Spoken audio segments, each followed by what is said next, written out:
Pumpkin season is here, and it seems that everyone loves anything made with pumpkin, especially those wonderful aromas of pumpkin pie spices that fill the house with the delightful smells of autumn. This pumpkin maple coffee cake is a great recipe for pumpkin lovers.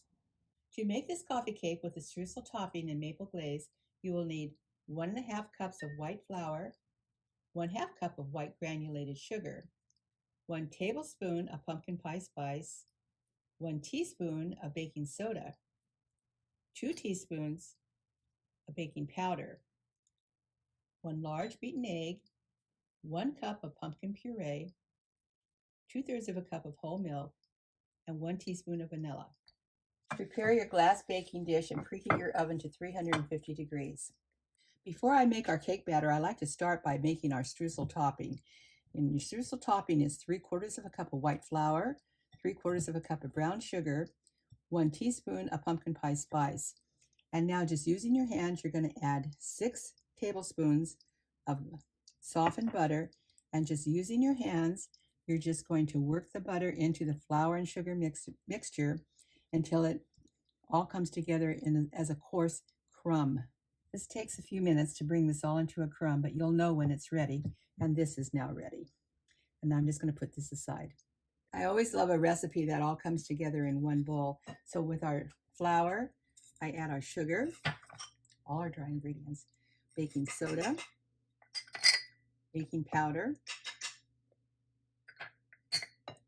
pumpkin pie spice, and mix it well. Next addition will be your 1 cup of pumpkin puree, 1 large beaten egg, vanilla, and your milk. And now you're simply going to mix this all together to form your cake batter. I like using a wooden spoon. Once all your dry ingredients are well mixed, it's simply a matter of pouring it into your prepared baking dish.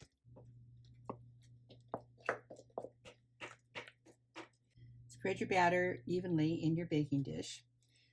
And this recipe works really well with nuts too. If you or your family like nuts, this is delicious with chopped pecans or chopped walnuts. But I'm making this one without nuts.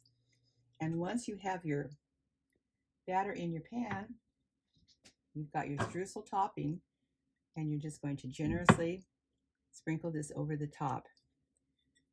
Then this will go into our preheated 350-degree oven for about 45 minutes. It will depend on your oven, so you'll have to check it a couple of times. Our beautiful coffee cake is out of the oven and has cooled. I'm going to make our maple glaze, starting with 3/4 of a cup of powdered sugar and about 2 to 3 tablespoons of maple syrup. And then just using a spoon, bringing this all together. And if I need to thin it a little bit, I'll just add a few drops of milk.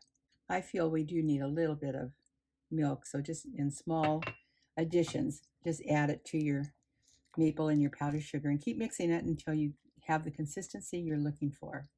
Slightly thick, not too runny. I need just a little bit more. You will just know when it's right. If you get it too thin, add more powdered sugar. If you get it too thick, just add more milk. Once you've got it all mixed together, I like my glazes when they just sort of form ribbons in the bowl. And to me, that's the right consistency. So now I'll just put this aside and we'll add this to our cake once it's out of the oven and after it's cooled. With your glaze at the proper consistency, forming ribbons, it's time to start just using a spoon, drizzle across the top of your coffee cake.